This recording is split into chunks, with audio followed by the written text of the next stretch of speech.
Good morning! So, today, maganda ang gising ko.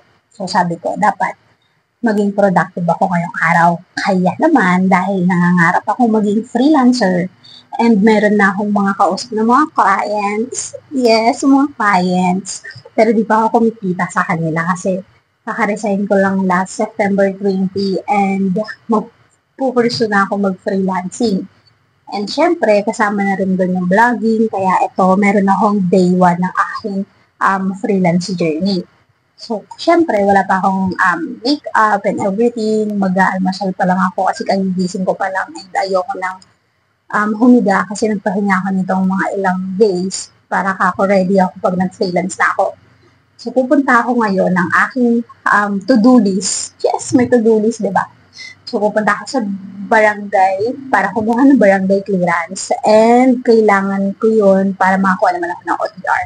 Kasi kailangan daw yung OTR para makakuha naman ng BIR registration kasi kailangan ko maging self-employed dahil alam mo naman dito sa Pinas kapag kung hindi ka nagbayad ng tax, yari ka. Kaya kailangan asikasuhin natin yan para hindi sasakit ang ulo natin sa susunod. And ayun.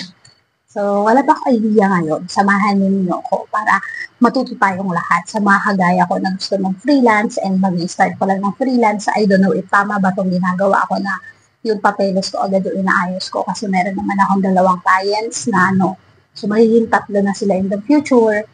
So, wala pa ako kinikita sa ngayon kasi by commission based ang singil ko sa kanila. Pero, syempre, sa grace ni Lord, magkakaroon din tayo niyan. Kaya dapat hindi tayo mamumblema sa susunod na kakasuhan tayo ng government dahil hindi tayo nagbabayad ng tax. Kaya I don't know if tama ba to, pero ito yung gusto kong gawin ngayon. Kaya, stay tuned!